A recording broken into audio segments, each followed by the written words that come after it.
When you've set aside thousands and thousands of dollars for a Disney vacation, I'm sure that you would like to avoid making any mistakes that could cost you potentially thousands of more dollars or cause you to have a less than desirable experience on your vacation.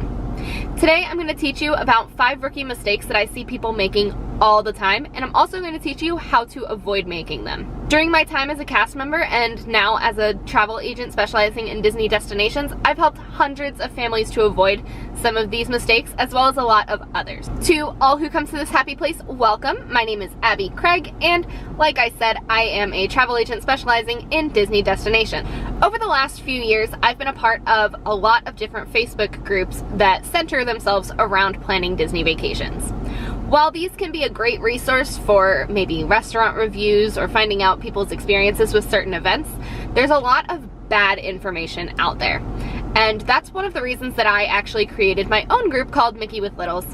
It's free to join. I'll leave a link for it down below, but I make sure that all of the information in there is completely accurate.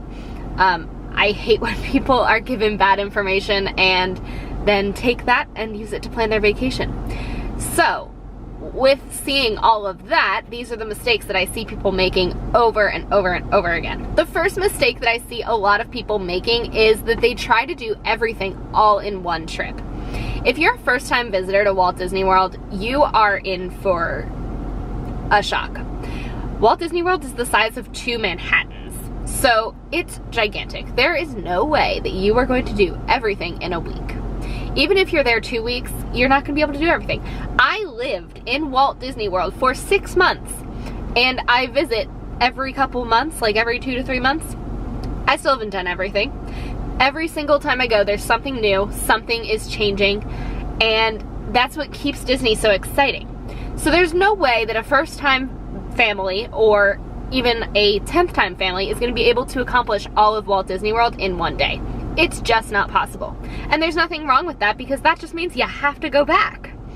So, trying to overschedule yourself from rope drop to fireworks, you're going to be exhausted and you're going to lose a lot of the magical feeling that comes with being spontaneous and kind of just letting the day progress as it can.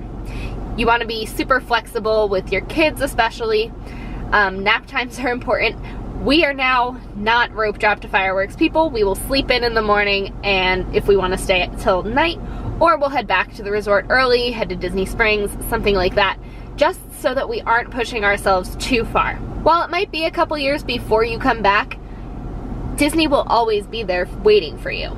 So don't put all this pressure to see everything in one trip on yourself. It'll just stress you out and it'll take away from the magic. The second mistake that I see people make all the time is not knowing their important dates. So I recommend booking your trip at least 6 months before, because at the 180-day mark, which is 6 months, you can book your dining reservations. And whether you do that or your travel agent does that, it doesn't matter. That date is still really important because you need to have picked out what meal you want to eat where before that time, because things book up like within seconds. There are restaurants that you won't be able to get on your first day of your trip because it's already booked solid, but you might be able to get it at the end of the trip. But that's another story. It's the same thing with tours and special events and fast passes. There are important release dates for those that you need to be aware of so that you can see everything that you want to see. Right now, if you don't make your fast passes 60 days in advance, which means if you're not staying on property, you're not going to be able to get that Slinky Dog Dash fast pass or that Flight of Passage fast pass without some serious dedication checking throughout the night for fast passes. And you might be checking for weeks and weeks and weeks, which is so much time that you're spending on this, when if you had known when your fast pass date was and you'd stayed on property and got that 60-day window, then you could have avoided all of that. So knowing those dates is super important. One thing that I like to do for my clients is I have a special tips and tricks for fast pass and dining reservations that go out exactly 1 week before their date, and it lets them know, hey, your fast pass date is coming up, your dining reservation date is coming up. I'm happy to book them for you, but I need your selections before such and such a time. And if you do want to do it yourself, please let me know if you have questions, but here are some helpful hints. And I outline all the important information that they need to do it themselves if they so choose. So set reminders on your phone. Don't forget, make sure you look those dates up as soon as you book, because you will forget about them. It's so easy to do. I regularly don't make dining reservations for my own trips. I'm my own worst client, I swear. I have a hard time deciding on where I want to eat.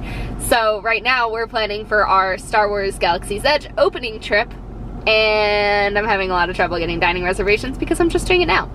So I am my own worst offender at this. I knew when the date was, but I just was not ready. So now I'm checking my Disney experience like 15 times a day for a Yak and Yeti lunch reservation. But yeah, learn from my mistake that I still make even though I'm way past being a rookie. The third mistake that I see people make all the time is not researching when they're planning their trip. Now, if you were gonna go out and you were gonna spend thousands and thousands of dollars on a new computer or a new camera or a new car, wouldn't you spend some time researching and trying to pick the model that's right for you? I would, for sure. And planning a Disney vacation is no different. You're spending so much money, and then to not research what you're getting for that money is a little bit silly. So you're on the right track because you're watching this video, and if you are planning a trip, I highly recommend you subscribe to my channel with the red button down below, because I post a ton of informational content just like this all the time. So this is a step in the right direction, but you want to make sure you are reading restaurant reviews, you're looking at menus, you are reading up on the special events that are offered, watch vlogs so that you see how people experience the parks. All of these things can help you plan the right trip for your family. The trip that's right for you is not the trip that was right for your next door neighbor. So you want to make sure that you are looking at all of your options and choosing the package components and the special event tickets and the tours and the dining reservations and the fast passes that are right for your family. And you won't know what's right for your family if you don't do that research. The second biggest mistake that I see people make constantly is trying to do it themselves. And yes, coming from a travel agent, that sounds a little sketchy. But let me tell you, before I was a travel agent, I used a travel agent to book my Disney vacation, because the job of a travel agent, especially one that specializes in Disney like I do, is to research and know everything there is to know about a Disney vacation. You can ask literally anyone that has ever met me. All I do is talk about Disney. I think I wear a Disney t-shirt to school every single day. It's fine. But like, all I do is read books and keep up to date with the Disney news. I listen to all the Stockholder meetings. I do all of that because I know that it adds value to my clients' trips. And I know that with all of my firsthand experience, I can offer something very real to my clients so that I can kind of help them pick the right things for their family. So like, I've done all the character dining in Walt Disney World. I could tell you which one is my favorite, which one I didn't really like too much, and which ones I would go to again. I think that's where a lot of the value of a travel agent does come in. So one thing that's really important when you're looking at a travel agent is how often do they go to Disney, because things are constantly changing. For example, I have been 4 times since last June. I live in Maryland. I've spent 31 days in the theme parks since June of 2018. That's a little ridiculous. It's fine, we're fine. But point being, things have changed between every single trip. One of the amazing things about Disney is that it's always changing. But if you're not keeping up to date on the latest information, you could be planning a trip based on something that's not there anymore, or something that has changed, a process that has changed, and you don't want to be stuck doing that. So work with a travel agent. You can always contact me. My information's always in my description down below. You can also reach me on Facebook, blah, blah, blah. But yeah, don't try to do it yourself, because A, you'll get stressed out. B, you don't have anyone to go to for first-hand advice that's tailored to your family. And C, they're free. Literally, everything I do for my clients is free, including their travel package that I send at the very end right before their trip, with all kinds of goodies and tips and tricks, and it's like a whole book. It's very, I worked really hard on it. I'm pretty proud of it. But anyway, that leads me to the biggest mistake that I see people recommend in these Facebook groups constantly, and this makes me very angry. And that is, people say to book your trip now and the price will come down when a promotion is released. So basically what they're telling people is to book a trip that you can't afford so that when a promotion comes out, you'll be able to afford it. That is not the way to do that. You want to shop for the budget that you have, not the budget that you want. This happens all the time, especially with something like the free dining promotion that Disney has done every year for the past couple years. The thing about promotions is they change every year. So free dining, while it once was like a really accessible deal, every single year the dates get more and more selective. The hotels that offer it are more and more selective. Specific room types don't get it. And there's just a lot of variables. There's a super limited amount of rooms for each category. There are a lot of reasons why you might not get free dining. And if you're banking on getting free dining and you're spending $1,500 over because that's what the dining plan is going to cost you, and when it's free, it'll come down to your budget, what happens if free dining doesn't happen again? Because we never know if it really will until it comes out.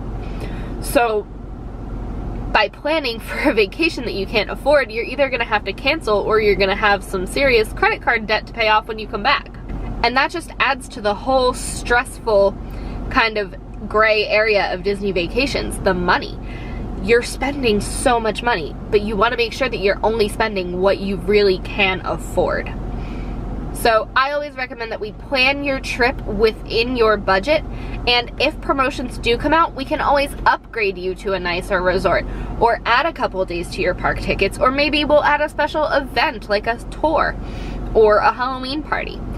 There are things that we can do once the trip comes below your budget to kind of bulk it up a little bit if there were things that you were missing out on. But you never want to overspend before you see what the promotions are going to be. That is something that people recommend you do all the time. And the thing is that if you book for free dining time thinking that when it comes out you'll get it, Disney releases these promotions because they're having trouble filling rooms. So if people are booking rooms in order to get free dining, Disney's gonna think, oh, all these rooms are sold, we don't need to offer them for free dining. So it's kind of like a double-edged sword there. It's not good. So those are the 5 biggest mistakes that I see rookies or first-timers making when they're planning their Disney vacation. I hope that this helped you to kind of learn how to not make those mistakes. And make sure if you enjoyed this video or found it helpful that you give it a thumbs up and subscribe to my channel for more Disney content. I will talk to you guys in my next video. Bye!